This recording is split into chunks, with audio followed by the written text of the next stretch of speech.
ನಮಸ್ಕಾರ. ಕಳೆದ 2 ದಿವಸದಿಂದ ನೀವೆಲ್ಲರೂ ಶಿವಶ್ರೀ ಮತ್ತು ನನ್ನ ಮದುವೆಯ ಸಮಾರಂಭಕ್ಕೆ ಸಾಕಷ್ಟು ಶುಭಾಶಯ ಕೋರಿದ್ದೀರಿ, ಆಶೀರ್ವಾದ ಮಾಡಿದ್ದೀರಿ. ನಾಳೆ ಬೆಂಗಳೂರಿನ ಅರಮನೆ ಮೈದಾನದಲ್ಲಿ ರಿಸೆಪ್ಷನ್ ಕಾರ್ಯಕ್ರಮಕ್ಕೆ ತಾವೆಲ್ಲರೂ ಬರೋರಿದ್ದೀರಿ. ನಿಮ್ಮನ್ನು ಆಹ್ವಾನ ಮಾಡಿಕೊಳ್ಳಿಕ್ಕೆ ನಾನು, ನಮ್ಮ ಮನೆಯ ಎಲ್ಲ ಸದಸ್ಯರು, ನಮ್ಮ ಕಾರ್ಯಕರ್ತರು, ನಮ್ಮ ವಾಲಂಟಿಯರ್ಸ್ನ ತಂಡ, ನಮ್ಮ ಇಡೀ ಕಚೇರಿಯ ತಂಡ ನಿಮಗೋಸ್ಕರ ಕಾಯ್ತಾ ಇದೆ. ತುಂಬ ಜನ ನಾಳೆ ಅಲ್ಲಿ ಬಂದರೆ ನಮಗೆ ಮೀಟ್ ಮಾಡಕ್ಕೆ ಸಿಗುತ್ತೋ ಇಲ್ವೋ, ಅಲ್ಲಿಗೇನಾದ್ರು VIP ಪಾಸ್ ಬೇಕಾ, ಸ್ಪೆಷಲ್ ಪಾಸ್ ಬೇಕಾ, ಎಲ್ಲಿಂದ ಎಂಟ್ರಿ ಎಕ್ಸಿಟ್ ಇದೆಲ್ಲ ಕೇಳ್ತಾ ಇದ್ದೀವಿ. ಆ ರೀತಿ ಯಾವುದೇ ವಿಶೇಷ ಒಂದು ವ್ಯವಸ್ಥೆ ಇಲ್ಲ. ತಾವೆಲ್ಲರೂ ಕೂಡ ಬರ್ಬೋದು.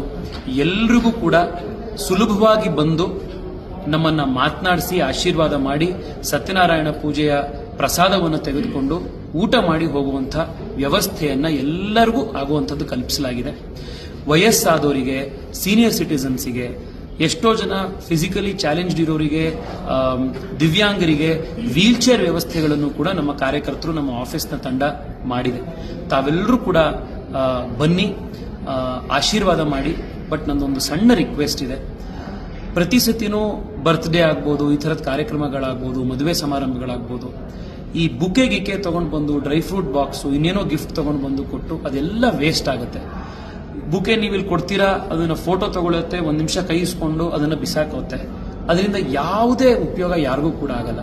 ನನ್ನ ರಿಕ್ವೆಸ್ಟ್ ನಿಮಗೆ, ನಿಮ್ಮ ಆಶೀರ್ವಾದಕ್ಕಿಂತ ದೊಡ್ಡದು ನಮ್ಗೆ ಏನೂ ಬೇಡ.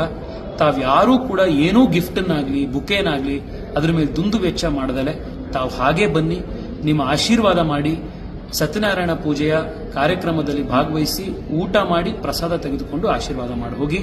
ಇದೇ ನಾನು ನಿಮ್ಮೆಲ್ಲರಿಗೂ ಮಾಡ್ತಿರೋಂಥ ರಿಕ್ವೆಸ್ಟು. ನಾಳೆ ನಿಮ್ಮೆಲ್ಲರೂ ಭೇಟಿ ಮಾಡ್ತೀವಿ. ನಮಸ್ಕಾರ.